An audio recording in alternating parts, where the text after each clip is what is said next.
Artinya lebih dari separuh Iya, daripada yang ditargetkan 5 tahun. Betul. Artinya di tahun terakhir dikebut nih. Iya. Pas lagi nggak punya duit lagi dikebutnya kan gitu. Buat apa mereka digaji kalau mereka harus ngeluh?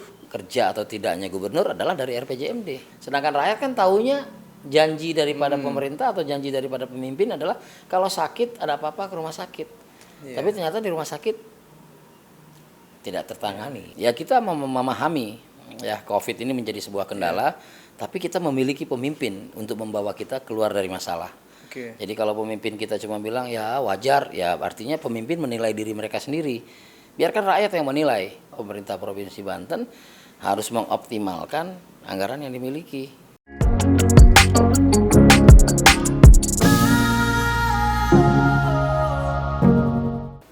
Sobat Radar Banten, selamat berjumpa kembali di Radar Banten Podcast. Kali ini saya Aditya Ramadan sudah kedatangan tamu khusus spesial yakni Ketua DPRD Provinsi Banten, yakni Pak Andra Soni. Selamat siang Pak Andra. Selamat siang Pak Adit.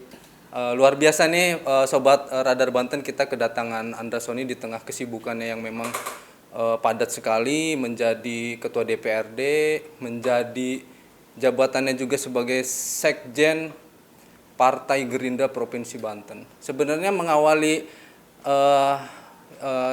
interview kita nih Bang, interview sih ya. Ada yang mau saya tanyakan, menjabat sebagai ketua DPRD, kemudian sekjen partai, pemenang pemilu 2019 di Provinsi Banten. Lelah tidak sih Bang? Ya kalau ditanya lelah, ya pasti manusia punya keterbatasan fisik ya. Ya. Punya batas-batas kemampuan, tapi alhamdulillah sampai dengan hari ini itu masih bisa saya jalani.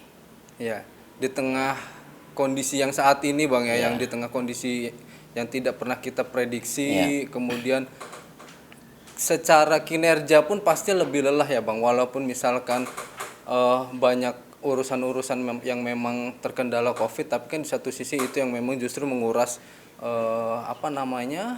konsentrasi bagaimana juga memikirkan Provinsi Banten ini lepas dari pandemi COVID-19 ini. Begitu Bang ya? Iya. Ya kondisi pandemi tentunya kita jadi punya kebiasaan baru ya, menyesuaikan diri dengan norma-norma baru.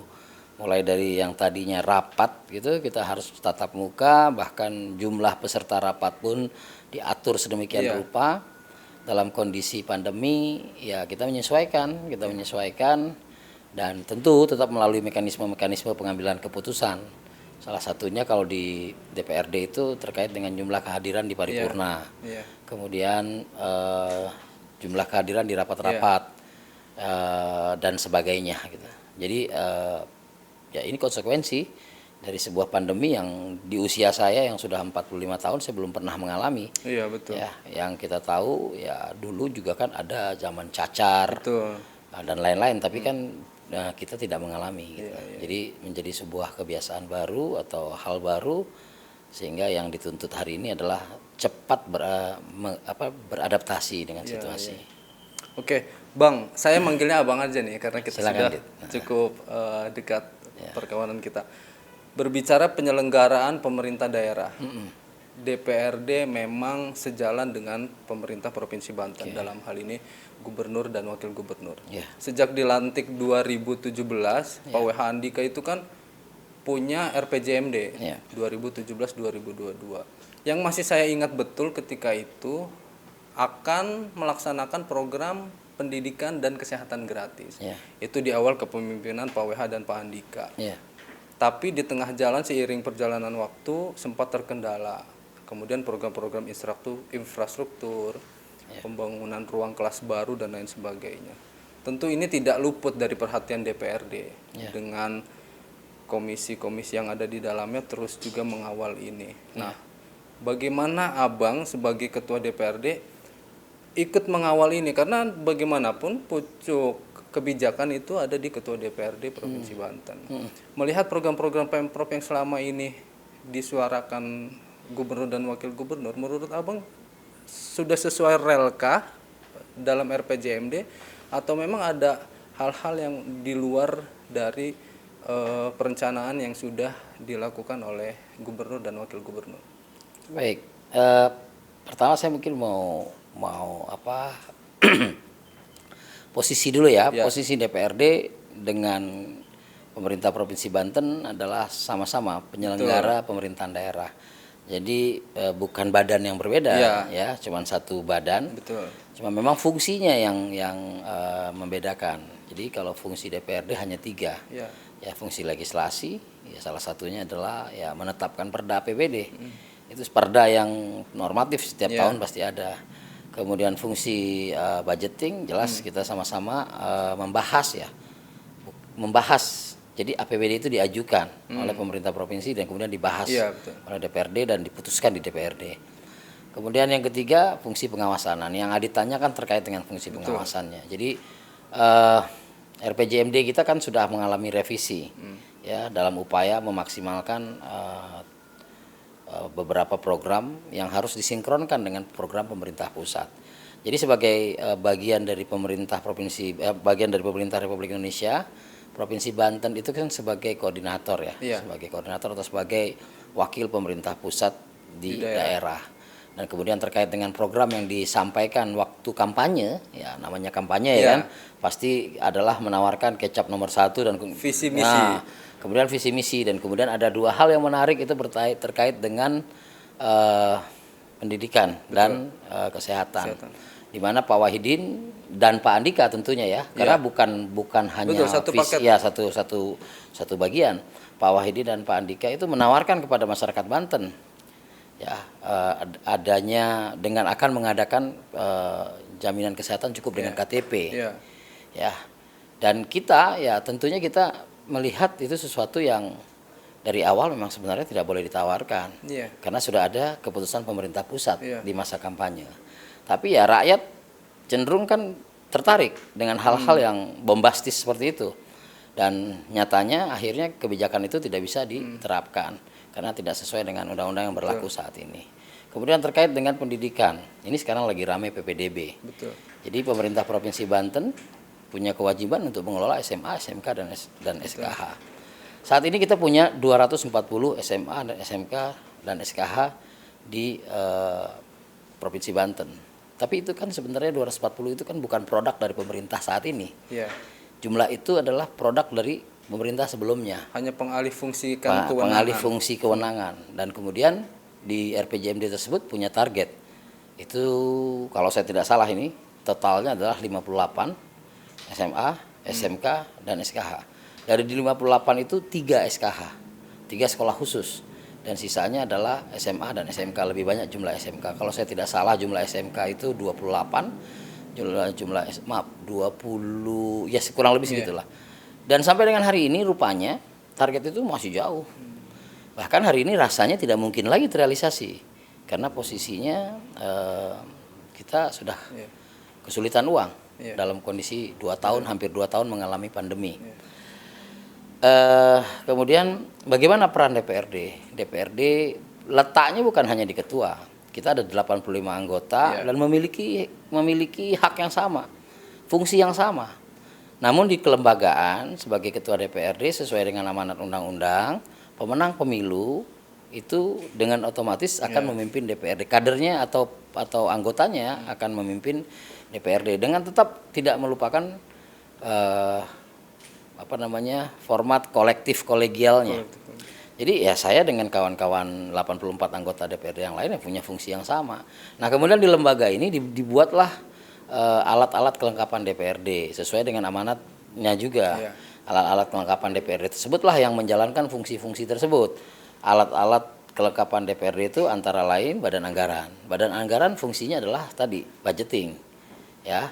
Badan Anggaran itu terdiri dari anggota fraksi-fraksi, perwakilan dari fraksi-fraksi, bukan perwakilan dari AKD, tapi perwakilan dari fraksi-fraksi, sehingga jumlahnya juga menyesuaikan dengan jumlah masing-masing fraksi. Kemudian AKD kedua adalah Bapemperda, ya, yang menyusun Propemperda. Dan kemudian yang ketiga adalah pengawasan. Pengawasan ini letaknya di alat kelengkapan DPRD, yaitu komisi-komisi. Nah komisi-komisi ini di Provinsi Banten ada 5. Jadi komisi-komisi ini, komisi 1 bidang pemerintahan, itu mitranya sekretariat DPRD. kemudian mitranya Satpol PP, kemudian mitranya Sekda dan sebagainya. Kemudian Komisi 2 bidang ekonomi yang mitranya itu Dinas Koperasi, Indak dan sebagainya. Kemudian Komisi 3 itu bidang keuangan. Jadi dia DPKAD dan Bapenda. Kemudian Komisi 4 itu bidang infrastruktur. Kemudian Komisi 5 itu yang membidangi Kesra, pendidikan dan kesehatan. Jadi fungsi-fungsi pengawasan itu dijalankan oleh kawan-kawan anggota. Dan tentu semua dilaporkan kepada pimpinan DPRD. Dan secara kolektif kolegial setiap keputusan-keputusan kita mengkritisi yang sifatnya resmi-resmi itu kan ada. Jadi ada namanya forum LKPJ, kemudian ada forum yang sekarang sedang berlangsung, yaitu pertanggungjawaban APBD dan sebagainya. Itu sudah diatur oleh konstitusi kita. Jadi semuanya ya berjalan dan semuanya tinggal bagaimana kita berkomitmen menjalankan itu sebaik-baiknya dalam upaya bersama-sama dengan pemerintah daerah menyukseskan pembangunan daerah. Demikian. Artinya fungsi kontrol itu tetap terus dijalankan. Tentu dijalankan karena memang itu menjadi tugas kita. Karena masing-masing komisi pun bermitra dengan masing-masing OPD tadi itu. OPD terkait yang sifatnya teknis. Dan gubernur sendiri melaporkan laporan pertanggungjawabannya yang sudah disampaikan ke DPRD. Dan kemudian dibahas. Begitu. Nah, berbicara laporan pertanggungjawaban gubernur 2020 sudah disampaikan ke DPRD Banten. Tapi banyak juga sorotan sejumlah pihak yang cukup menyayangkan bahwa Pak Gubernur ini lagi-lagi oke lah kondisi pandemi Covid ini sudah berjalan hampir 2 tahun. Tapi kan di APBD 2021 ini yang hampir 16 triliun. Menyusunnya sudah di 2020. Artinya sudah dalam kondisi pandemi Covid-19. Artinya tidak bisa dong menyalahkan pembangunan tidak berjalan hanya gara-gara pandemi Covid-19. Sementara kemampuan kita APBD sebenarnya 16 triliun itu kalau dari kacamata media saya rasa cukup lah untuk membiayai pembangunan di tengah refocusing anggaran untuk penanganan Covid-19. Tapi justru kita mengajukan utang ke PT SMI. Nah, boleh tidak sih Bang, artinya alasan pandemi ini kemudian dengan pinjaman SMI yang sudah diputuskan dibatalkan oleh Pemprov Banten. Dengan alasan tersebut pembangunan akhirnya terhenti atau tidak berjalan. Nah, menurut Abang gimana? Ya, tadi dari awal saya sampaikan bahwa pemerintah sebagai bagian dari pemerintah Republik Indonesia, kita namanya Provinsi Banten, ya. Plat mobil kita A, ya.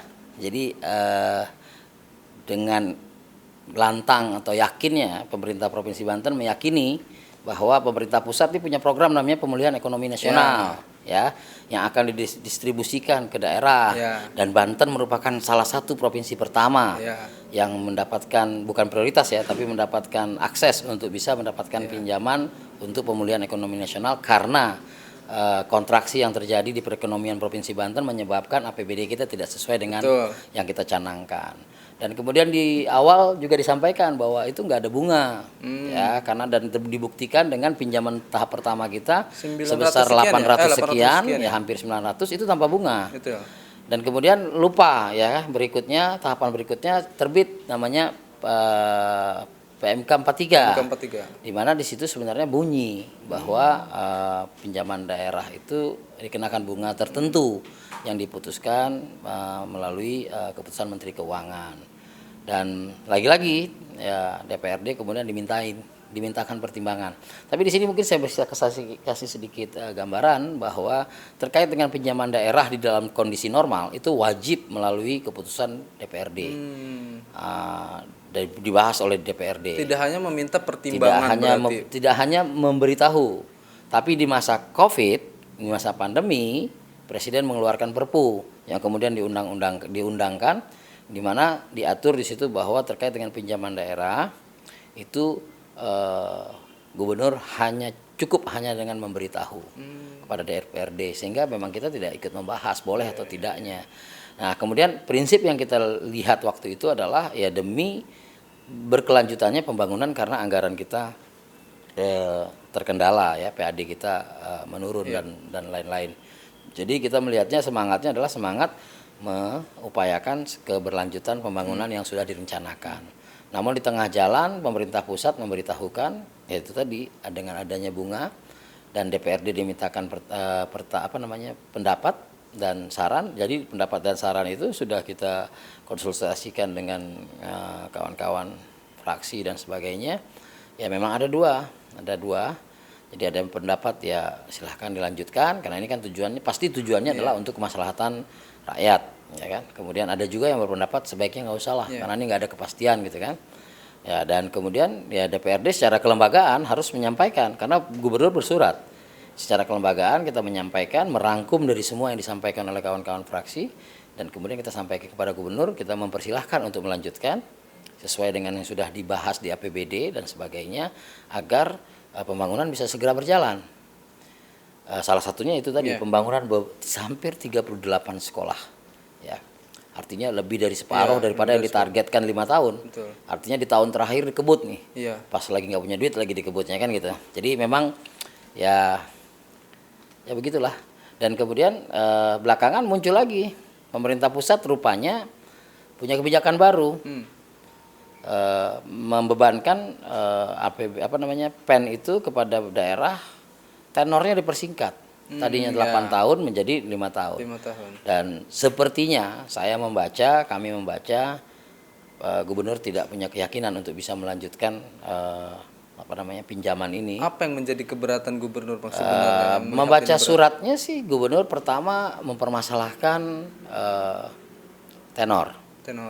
Jadi kalau tenornya 5 tahun itu bebannya luar biasa buat APBD kita di tahun 2020 di perubahan sudah mulai 2020 perubahan 2021, 22, 23, 24 dan selanjutnya. Kedua adalah belum adanya semacam kepastian dari pemerintah pusat bahwa ini memang ada. Dan ketiga waktu sudah tidak memungkinkan karena ini sudah masuk ke semester 2. Sudah masuk bulan Juli, tapi kepastian itu belum ada. Dan kemudian di surat itu kami membaca bahwa secara psikologis Provinsi Banten tidak sanggup untuk melanjutkan pinjaman tersebut sehingga akan memaksimalkan dari APBD yang kita miliki. Itu sudah dijawab surat itu ke pemerintah? Sudah kita siapkan suratnya dan kita akan sampaikan. Tadi saya sampaikan tadi di awal bahwa kita tidak memiliki hak untuk setuju atau tidak setuju. Ya, kita tidak memiliki setuju atau tidak setuju. Tapi karena mitra kita atau sesama penyelenggara pemerintahan daerah dan kepala daerah menyampaikan surat, ya harus kita balas. Gitu. Solusinya apa bang? Ketika itu disampaikan ya kita harus ke realistis pusat. gitu loh bahwa ya kita nggak punya sumber lain selain memaksimalkan APBD yang kita miliki. Tapi kan 4,1 itu kalau itu tidak jadi berarti APBD sebenarnya realnya hanya sekitar 12 triliun. Kurang lebih sekitar 12 itu yang triliun. Untuk membiayai pembangunan Provinsi Banten. Otomatis harus realistis. Mana yang prioritas, mana yang masih bisa dilanjutkan. Kalau bicara tentang prioritas, ya pasti pembangunan prioritas ya. Buat apa dibangun kalau tidak menjadi prioritas ya. Kemudian harus dipilah mana yang bisa kita lanjutkan, mana yang harus kita tunda, ya kan? Karena di situ ada pembelian lahan katakan, kemudian ada pembangunan jalan baru gitu katakan, dan kemudian ada banyak hal yang mungkin bisa ditunda, dan kemudian memprioritaskan yang mungkin untuk dilaksanakan. Jadi saya berkeyakinan pembangunan tersendat memang yang direncanakan. Seperti pembangunan SMA, SMK katakan gitu kan, itu pasti terkendala khususnya dengan lahan. Tapi yang sudah lahan tersedia, ya kita minta untuk dimaksimalkan. Itu kurang lebihnya begitu. Terkait infrastruktur pun begitu. Ya, infrastruktur kan lebih kepada pemantapan pemantapan. Ya, fungsi sebenarnya sudah bisa dimaksimalkan dan kemudian kan gubernur kan selalu menyampaikan bahwa kalau bicara tentang jalan Provinsi Banten itu kan tinggal cuma beberapa kilo. Ya jalan Cipanas Warung Banten kan itu yang diinformasikan. Dan memang saya pernah naik motor ke sana, ya saya lihat memang jalan itu memang tinggal sedikit gitu. Kalau pembangunan penunjang proyek strategis nasional ada tidak bang di Provinsi Banten? Artinya kan kita beberapa ada proyek strategis nasional, jalan tol Serang Panimbang. Pastinya kan membutuhkan pembangunan penunjang di salah satu kan jalan baru yang di Boru Cikesal kalau salah itu kan salah satu penunjang ya. Tapi kita harus realistis juga. Ya kan? Realistis juga itu nggak mungkin kan dalam waktu Kalaupun hanya toh proyek tol itu diresmikan, berarti tidak harus dipaksakan proyek penunjang strategisnya itu ya saat ikut ini dikebut bicara gitu. hari ini Ya. ya kita bicara hari ini. Kita bicara hari ini ya itu kondisi realnya, ya kan? Kondisi realnya bahwa pemerintah Provinsi Banten harus mengoptimalkan anggaran yang dimiliki bersumber dari APBD. Berarti di anggaran perubahan akan ada rasionalisasi APBD atau dirombak APBD? Logikanya akan seperti itu ya, ya mereka akan mengajukan. Sebenarnya kan sudah bisa diajukan sekarang, Iya. ya karena apa namanya jumlah atau LHP BPK kan sudah. Kemudian sekarang kan sudah berlanjut Iya. ke P2 APBD kan. P2 APBD. Dan nanti tanggal 6 kan juga kita akan menyampaikan rekomendasi terkait dengan LHP BPK tersebut, Oke. ya kan karena sudah melalui proses pembahasan dan hari ini finalisasi. Oke.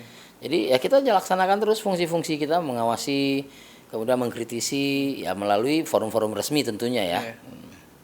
Oke. Menarik Sobat Radar Banten berbicara pengawasan pembangunan di Provinsi Banten di tengah pandemi COVID-19. Beralih ke penanganan COVID-19 di Provinsi Banten. Ini sangat erat kaitannya, lagi-lagi seperti yang saya katakan di awal, pembangunan tersendat. Kemudian hal-hal yang menyangkut OPD pun mereka sedikit mengeluh karena mereka tidak bisa maksimal melaksanakan program karena sejumlah anggaran mereka direfocusing. Jika ini utang dibatalkan, berarti refocusing akan terjadi lagi, Pak. Sudah disampaikan karena lagi-lagi Gini. kondisinya sebenarnya OPD itu mereka mau melaksanakan program maksimal tidak bisa gitu kan, sementara mereka pun ada pertanggungjawaban gitu loh Ya. secara kelembagaan untuk melaksanakan yang sudah disusun dalam Ya. pagu anggaran mereka gitu. Saya yakin mereka sebagai birokrat punya lah ya, punya kemampuan untuk menyesuaikan diri. Jadi saya pikir mereka nggak perlu ngeluh juga gitu karena buat apa mereka digaji kalau mereka harus ngeluh?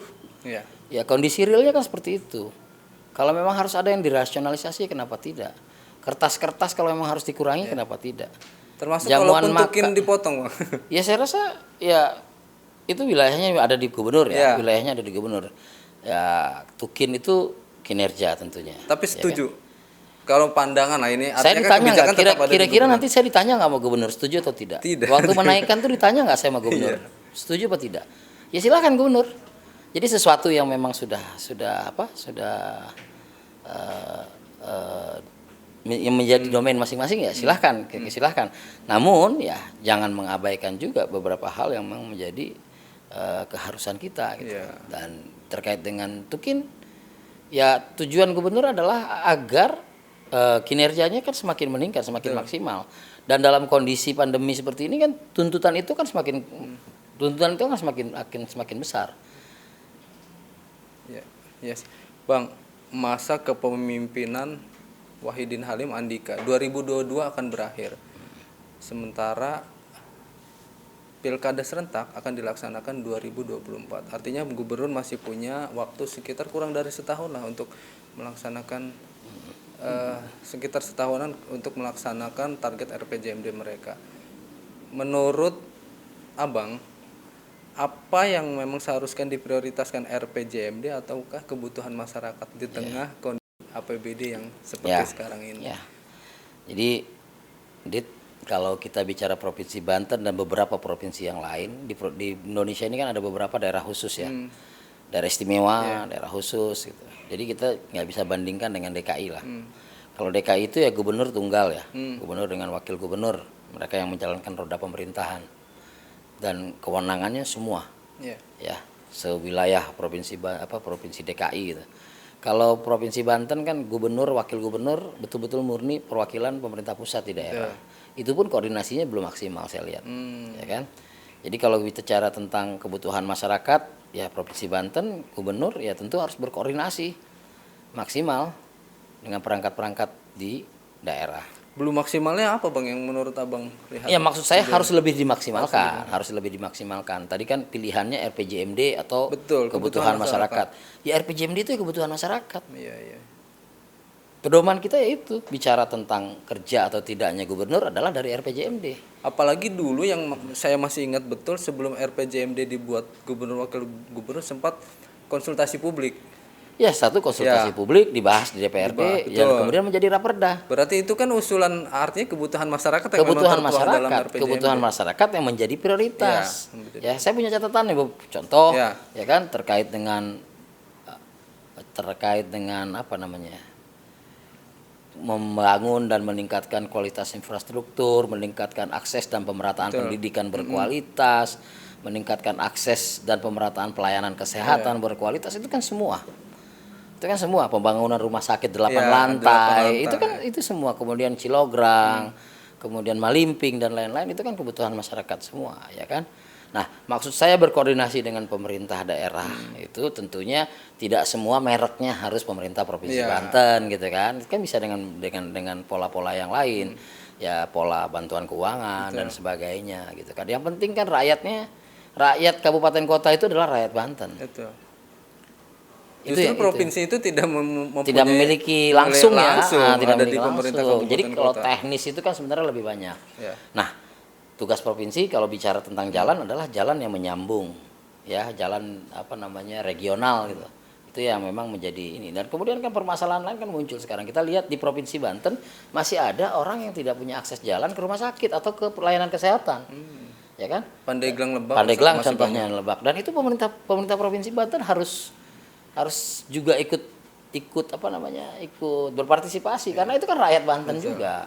Itu kan rakyat Banten juga. Jadi saat tadi Adit nanya mana yang mau diprioritaskan, semua yang ada di RPJMD itu adalah prioritas. Namun saat kondisi COVID seperti ini tentu ada beberapa hal yang tidak sempat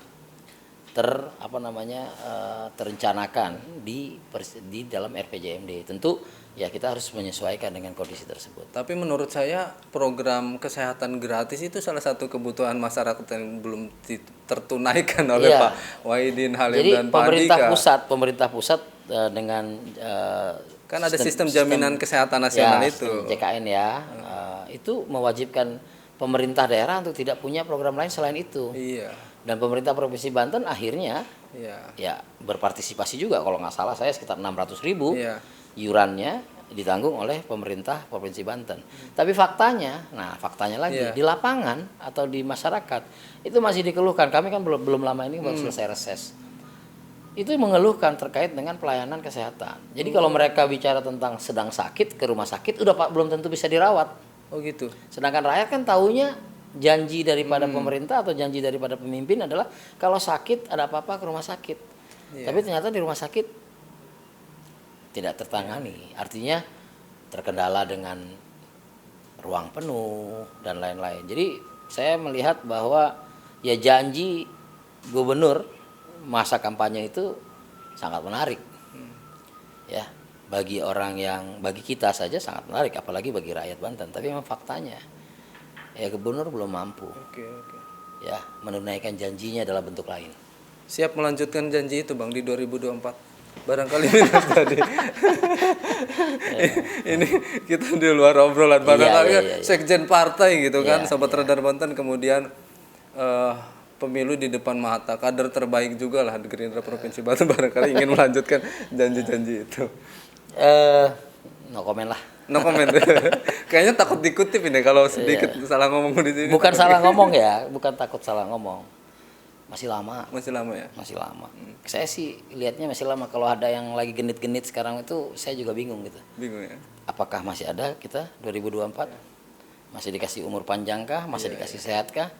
Jadi ya kalau saya hari ini gimana caranya supaya kita bisa sehat, rakyat sehat, kita sama-sama bisa. Apalagi baru sekadar polling sudah agak genit, padahal itu polling. Polling loh, bukan survei, ya kan? Tapi sudah merasa wah. Polling Adit juga bisa buat kok. Iya, kita bisa buat aja kan namanya Adit, kan? Ya kan? Nanti kita share ke teman-teman kita aja, ya kan? Pasti tinggi. Iya, betul. Kalau itu sih hak ya, silahkan lah mau genit mau apa. Tapi saya sih melihatnya pembangunan Provinsi Banten harus berkesinambungan. COVID bukan hanya Banten yang mengalami, COVID seluruh dunia mengalami. Orang lain bisa, kenapa Banten nggak bisa? Jadi jangan lagi kita melihat apa partainya, apa warna. Ya, dan yang pasti jangan nyalain COVID terus lah gitu. Betul. Ya, COVID itu udah pasti ada. Bukan cuman pengamat ya Bang ya, artinya masyarakat juga agak sedikit miris ketika misalkan pembangunan kita wajar dong di tengah kondisi begini karena semua daerah pun sedang COVID kan ya pembangunan. Artinya apa inovasi gitu yang seharusnya dilakukan, misalkan untuk menggenjot pendapatan daerah. Ketika pendapatan pajak berkurang misalkan dari kendaraan bermotor, harusnya kan pemerintah daerah berinovasi dong, jangan melulu dari pendapatan pajak kendaraan bermotor, misalkan hal-hal lain yang bisa diciptakan. Bukan begitu Bang seharusnya kan? Dengan tentunya berkonsultasi terus dengan DPRD. Betul. Ya kebetulan kan kita sifatnya bukan teknis ya. Kita ini kan parlemen. Parle. Jadi jangan salahin juga kalau kita ngomong. Ya karena kalau kita nggak ngomong berarti kita bukan parlemen. Jadi yang hari ini dan selalu kita sampaikan bahwa inovasi. Ya dari dulu, kalau setelah COVID begini ya kita ngomong inovasi juga semua juga agak ke ini. Ya selama ini kalau nggak ada yang beli mobil pendapatan kita kurang. Kalau pada mangkir bayar pajak pendapatan kita kurang. Padahal kita punya potensi-potensi air permukaan, kita punya waduk, kita punya bendungan, kita punya sungai dan lain-lain, kan harusnya bisa dimaksimalkan, ya kan? Ya kurang lebih sama lah. Apa yang kita inovasi itu penting. Bang, terakhir, apa yang harus dilakukan di sisa akhir masa jabatan ini sebagai fungsi kontrol ya? Lagi-lagi kita melihat dari target RPJMD yang tadi Abang bilang, yang seharusnya memang masyarakat tidak harus fokus semua ditunaikan, nah tapi satu program yang memang ketika ini tunai masyarakat akan berkata ini pemimpin saya gitu, ini yang mereka inginkan gitu. Ya yang pasti saya sih pesan, karena ini menjelang akhir masa jabatan, masyarakat tuh taunya Wahidin Halim Andika.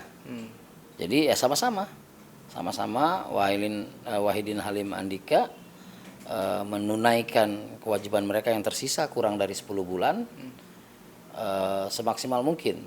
Ya kita memahami ya COVID ini menjadi sebuah kendala, tapi kita memiliki pemimpin untuk membawa kita keluar dari masalah. Jadi kalau pemimpin kita cuma bilang ya wajar, ya artinya pemimpin menilai diri mereka sendiri.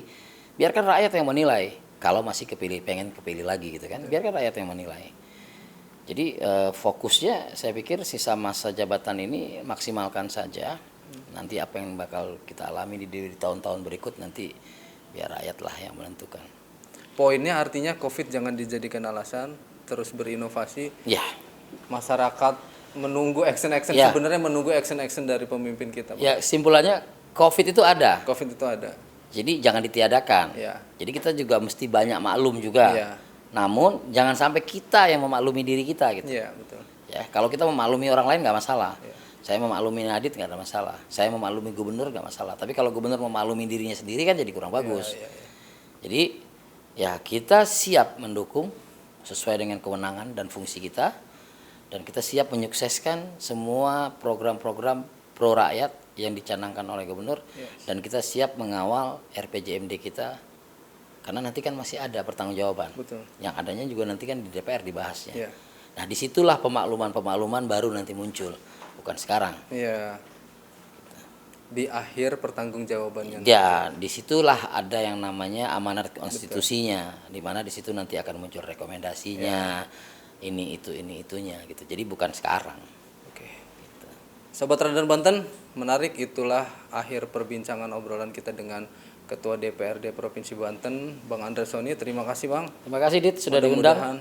Ya sama-sama. Jadi jangan kalau kita undang lagi mudah-mudahan bisa berkenan hadir lagi dengan tema-tema yang banyak dibahas. Insyaallah teman-teman lain juga siap. Terima kasih. Jangan lupa Sobat Radar Banten yang menyaksikan tayangan ini bisa dilihat di Radar Banten Official atau bisa didengarkan juga di aplikasi Spotify.